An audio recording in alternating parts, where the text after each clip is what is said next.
ډاکټران خو یو هفته وشوه دې باندې خو دا دویم دریم بیان دی چې زه ورکوم یو هفته وشوه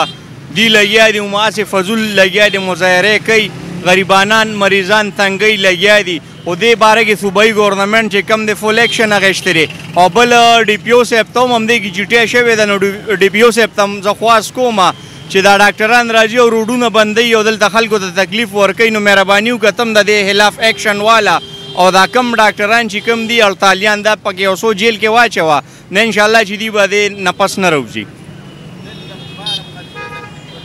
دلته دا سویم ورځ د روزي دلته روډونه بندوي دلته عوامو ته هم تکلیف ورکوي هلته هسپتالونه چې کم دي هغې هم شاړ کړي دي او کلینیکونه یې ازاد دي چې دي دونه انټرسټ دي او دونه د عوامو محافظ دي نو پکار چې دي خو دا کلینیکونه بند کړي که نه نو باره دوکانداري چالو کړې ده او دندې چې کم دی هسپتالونه بند کړي دي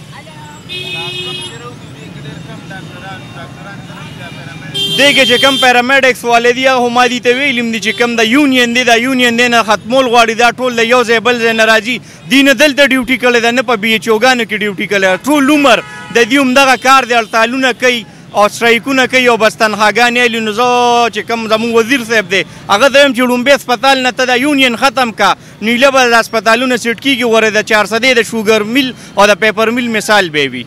انسان وزیر اعظم انسانیت دې ته نه وایي انسانیت ته نه وایي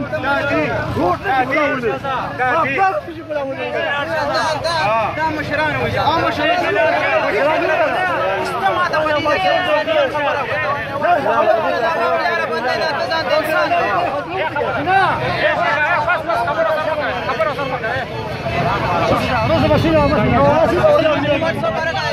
تم ذمہ داری سیم ذمہ داری دیم ذمہ دار دی ته ولې د عوام لاره باندې سم دم روډ ته ولې باندې ټول د عوام مسله ده کنه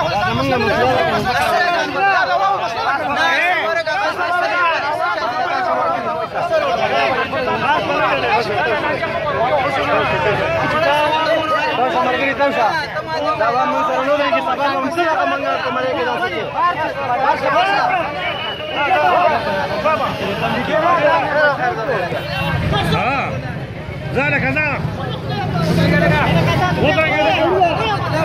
روزانه کی بندی کی طرح روزانه کی بندی کی طرح روزانه سلسلے کے لیے جنن